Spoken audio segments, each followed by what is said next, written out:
বর্তমান বাজারে যে ডলারের যে বাজার, এটা তো আপনারা তো সবাই জানেন যে আমাদের এখন বৈদেশিক মুদ্রা বাজার উন্মুক্ত, তাই না?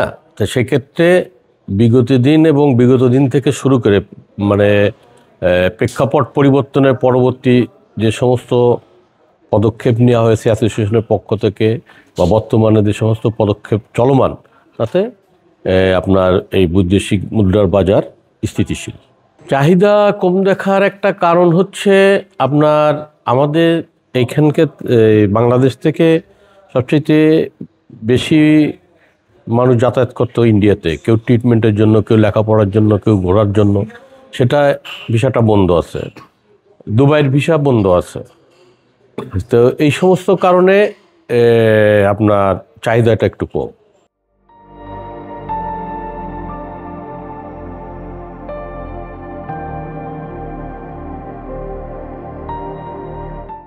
আসলে ব্যাংকের যে রেমিটেন্সটা আসে সেটা তো কাগজ, তাই না? আর আমাদের কাছে যেটা আসলে নগদ, আমরা নগদ বৈদেশিক মুদ্রা ক্রয় বিক্রয় করে থাকি। তা এখন আপনি বিদেশ আছেন, সেই ক্ষেত্রে আপনি যে টাকাটা ইনকাম করতেছেন, আপনি হয়তো বেতন পান $3000।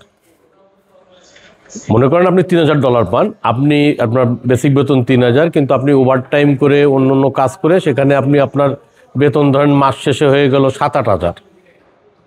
তো সেই ক্ষেত্রে যে প্রত্যেকটা দেশেই তো একটা টাকা পাঠানোর একটা নিয়ম আছে যে আপনি এত ডলারের বেশি পাঠাইতে পারবেন না, আপনার 4000 বা 5000।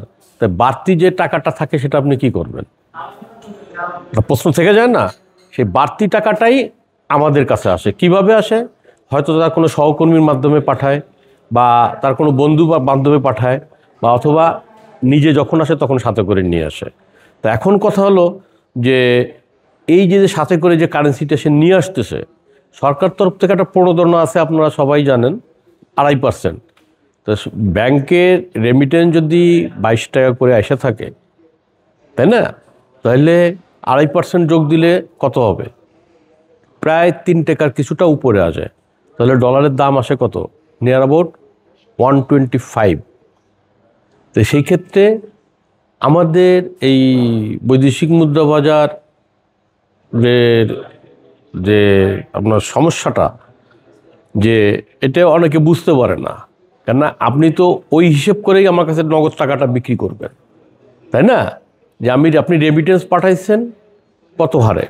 22 টাকা, সাথে 2.5% যোগ। তাহলে আপনি কি এর নিচে আমার কাছে বিক্রি করবেন না।